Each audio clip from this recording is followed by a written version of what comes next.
Welcome to Work Life by Design. I'm your host, Mel Marsden. If the last few years have taught us anything, it's that change is inevitable and we no longer need to go to work to work. As a workplace dynamic strategist and the founder of Community, I draw back the curtains on my own business, the clients and projects that we deliver, along with tapping into the knowledge and insights from academics, business leaders and champions of change. I believe that our environments have the power to positively influence our behaviour and performance, inspiring our human potential.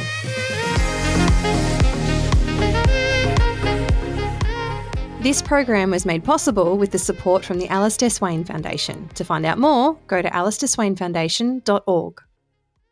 Hello and welcome back to another episode of Work Life by Design.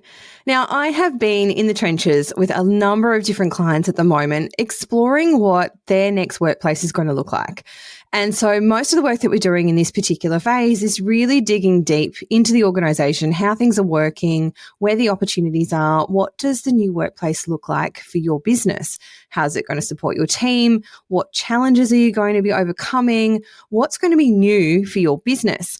Now, that brings with it a whole raft of new opportunities, which are extremely exciting, but it also brings with it a whole raft of change. Now, change is going to be inevitable in everything that we do at the moment. Anything in our businesses, in our lives, in our world, everything is changing and evolving. And we have an opportunity to either resist it and dig our heels in, or we can embrace it and we can move forward.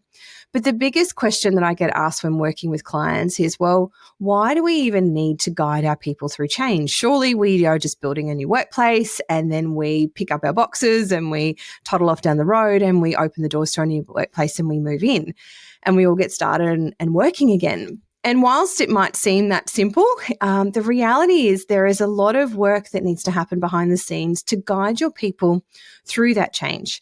We're talking about transforming your workplace for a better, brighter future, but we're also taking people through on a journey. They need to understand why are we doing it, where are we going, how is it going to impact me, how am I going to work differently, because we're asking people to adopt quite often very new ways of working. And the crux of that is that it is new. It's going to be a new location. It's going to be a new commute for them. There's going to be a new environment. It's going to look different. It's going to feel different. It's going to work differently. There's going to be new things for me to work within. So we need to help support our people to actually understand where those opportunities are and what that is going to look like for them. So even if you have people who are extremely excited about the change, they are still going to need to be supported in order to successfully adopt the entirety of that change and really start to optimize the opportunity that is going to be laid before you as an organization and as a business. Now, why do we need to be doing this? And the reason is because everybody is going to be at a different stage in their change journey. Now, if you think about this on a continuum, you've probably got people at one end of the scale who have never been through any kind of change like this before. It's completely new to them. They might be quite confronted by it, and they might actually be quite resistant to the change as well. You may also have people down in that camp who have been through change like this before. It may not have been handled well. They might have been uncomfortable in the process. And so they have this idea of what this is going to look like for them already based on those previous experiences. Whereas on the other end, you might have people who are extremely excited by the change, are ready to embrace it. They're chomping at the bit. They can't wait to create this really exciting new workplace. But they are still going to need to be supported to understand what is going to be involved in the process of the change, but also then what's going to be expected of them. And the more that people can understand what's involved and the more information that they have, they can make more decisions. Now, the thing that we want to remember is that in the absence of information, people will fill in the gaps themselves. They will effectively make it up. So the more that we can communicate with them, the more that information they will have and the more that they will be able to fill in those gaps with more accurate information about how they're going to bridge that situation from where they are now to where they're going. Now, we're not always going to have all of the answers throughout the process of change either, but it's about communicating that. It's about saying, look, we know that these things are going to change and this is how it's going to operate in the new workplace, But this is also what we don't know yet. We're still working out the details on this. So then they have more information to go, okay, I can get my head around that. I know that this is what's going to be changing. I know that that's still something I have to worry about because we don't have an answer to that yet, but they can start to alleviate some of those concerns and limit that cognitive load that they're carrying. This then also enables them to mentally prepare so they can start to consider how it's going to affect them and what they can do to address that. Where am I going to put my stuff? How am I going to get to the office every day? Am I going to need to find a new commute? Do I have to worry about changing my childcare arrangements? Those sorts of things will start to play on people's minds, particularly if you're making a substantial relocation. But even if you're just moving a couple of doors down the road into a new building, there might be a different train station, it might be a different bus stop, there might be a different car park, there might be a different commute route, there might be a different transition. So they're also going to be guaranteed different processes of accessing the building and moving through that space. But when we start to engage people through this process, it also helps us then air any potential concerns that we may not have thought about as a collective team. So is there enough filing and storage? Sometimes we make assumptions about the amount of filing and storage that we have, only to find out that there's this hidden cupboard that everyone forgot about, and it's got some really important documents in it that can't actually go off-site and they can't be archived and they can't be destroyed. We need to retain those on-site. Maybe there's some specific teams that have really unique requirements that the management team that I'm engaging with at a stakeholder level haven't had the opportunity to have visibility of. So we then uncover these other things. And there might be other things within your business that are quite unique that only particular people might have visibility of or knowledge of, that when we go through the change process and we start communicating the intent of where we're going, that these things come to the surface. Now, as leaders of our organizations, your people are going to be looking to you for how things are going to be in that new workplace. They're going to be looking to you to guide them through this, to tell them it's going to be okay, to answer all of their questions. And so with having a clear change strategy and a communications plan, you'll have a resource that you can start to refer back to. And the reason that this is really important is because we want to have some consistency in our messaging. We want to ensure that we have a very clear narrative around why we're doing this, where we're going, what the benefits to the organization are, and how this is going to impact our business and our people in a positive way. And the reason that we need this change strategy and this communications plan and this very clear messaging and story narrative to underpin this whole project is so that we are all communicating in the same way.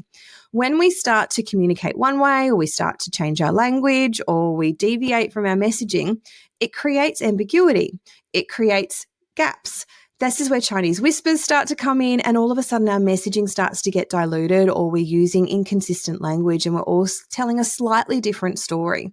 So having that clear, consistent messaging that's repeated at every communication point, every touch point, is really critical to the success of the project and that consistency and that comfort level for each of your employees. Now, the other thing that I want to acknowledge, though, is that as leaders, this is also something that is going to be new for you. So you're going to be coming to this process with your own anxieties, your own fears, your own concerns, and you're going to then have to go and support your people through this same process with their own concerns and fears and things as well. So it's about acknowledging that and understanding, well, how do you actually need to be supported through this process? What do you need to know in order to be able to go out and communicate that message clearly and consistently with your team? How are you going to then support your team? What language should you be using? And what are some of those answers that you're going to need to those frequently asked questions? So if we can preempt as much of that as possible, you're going to feel far more supported and far more prepared to be having those communications, because then you can start having conversations with your team about, well, what can we do as a team to prepare for this change? And what can we do when we start to move into our new workplace? What do our workplaces look like when we no longer need to go to work? As organisations navigate a new frontier, struggling to work out what's next in today's hybrid and distributed world, how can we leverage one of our greatest assets, our workplace? My book, The Next Workplace, Designing Dynamic Environments That Inspire Human Potential, will show you how to leverage your workplace to attract and retain talent, increase employee engagement, and elevate employee experience, plus deliver bottom-line returns on your investment. The Next Workplace is the ultimate playbook. It will inspire your thinking, show you how to unlock the data in your business, provide you with the resources to build your business case with confidence, and reveal the proven frameworks and practical tools to align, enable, and inspire the human potential within your organisation. So, to grab your copy and begin to reimagine your next workplace, head over to my website, melissamarsden.com.au/book. You can also start to be prepared for what those questions are. And then if you're unable to answer them, where do you go to get answers? Who else can your team talk to if you aren't able to support them or they don't feel comfortable in having those conversations directly with you? What is that network of people within the business that is going to support this transition and this change? Because people really do need to be onboarded into this new space. And this is often a piece that I see missed. The reason we need to do that, though, is because the layout is going to be different. It's going to look different. It's going to feel different. It's going to work differently. On top of the fact that we're already working in these new hybrid ways where we're working from home, we're working from other sites, we're working from the office, we've got so much change happening around us in terms of how and where we work. And then we're layering onto this a whole new workplace where I have to get my head around how that's going to work as well. And the reason being is that when we think about what the flow of our space is, so the order in which we experience different spaces and we move through our space, the zones, where can I do what type of work? Where am I going to do my quiet concentrated work? Where am I collaborating? What does the cafe look like? Where is my desk? How does that structure and support my general day-to-day working? And then also, what are the types of spaces that I'm going to have? How can I work differently in these different spaces? We need to support people's understanding of what all of these elements are. We also then can start to think about, well, what are the etiquettes? Have we decided that it's going to be a desk for a day situation if we're going down a desk sharing route? Or is it if you're after 2 hours, you're not going to be sitting at your desk, then you need to remove your things?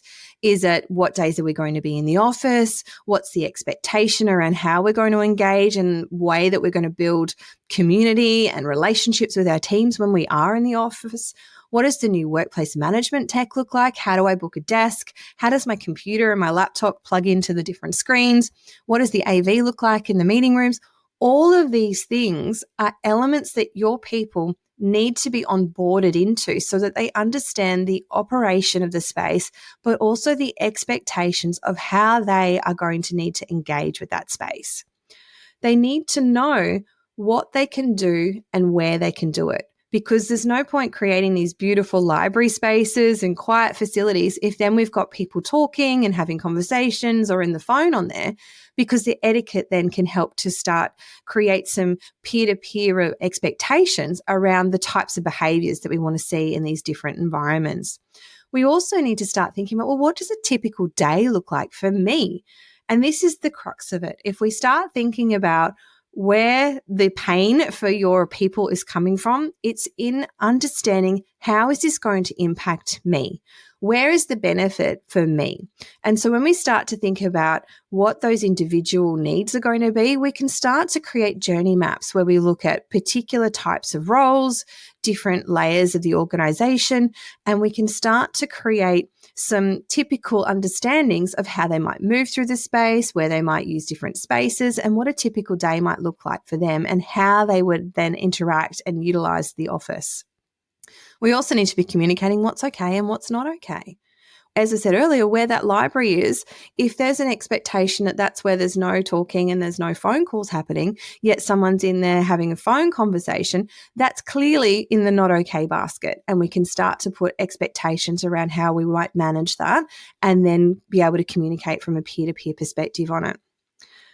Now, another crucial part of managing change is actually celebrating the milestones.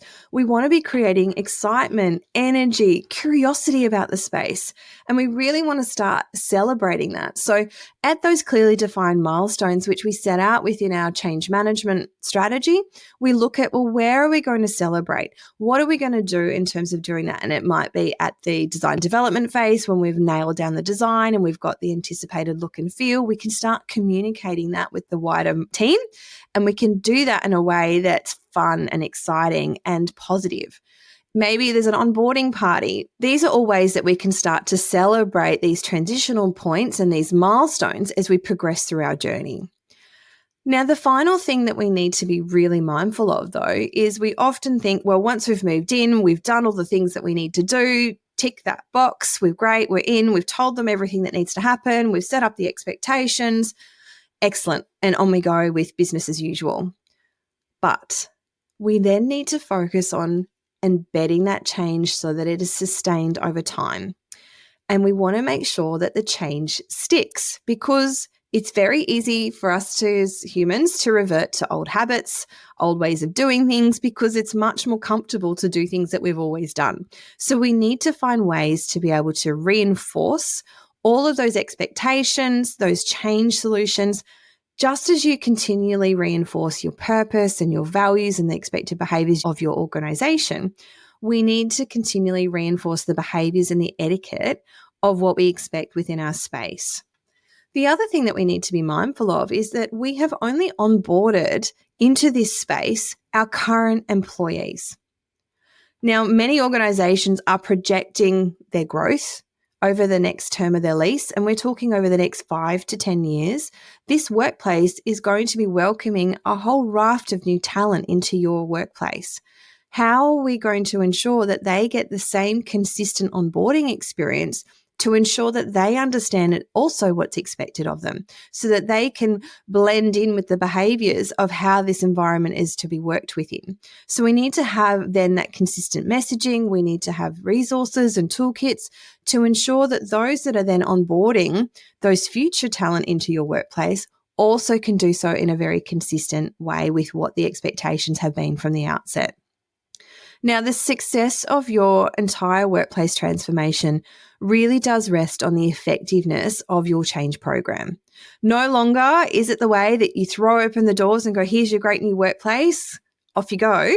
We need to be helping people throughout that process. We need to be supporting them with understanding what's happening. How is it going to impact them? What are the solutions that they can start to problem solve individually and as a team?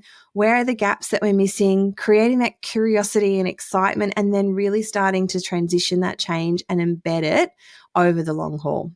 And so you really need to be guiding them through this whole process. We need to be holding their hand, listening to their concerns, empathizing with them, responding to those concerns, and supporting them as we transition through this change. And different people are going to be experiencing this in different ways. As I said, some are going to be highly change resistant because they haven't experienced something like this before. Some people are going to be bringing their own baggage with them about these experiences that they've had in past. Some people are going to be highly excited about this, but there's still going to be elements that are going to be new to them that they're going to need to understand how to ensure the success of your workplace moves forward. And I get it. When you start out on a process like this, you think that you're building a new workplace. That's the idea. Our lease is expiring. We need to go and build a new workplace. We've got a growth trajectory that looks like this. We're going to be signing a lease for the next 5 to 10 years. It's thought about as a construction project. I'm going to go and build myself a new workplace. But that's only one very small part of this. You are also creating an opportunity for your workplace to have an enormous impact on the potential of your organization. This workplace becomes a business solution for your business.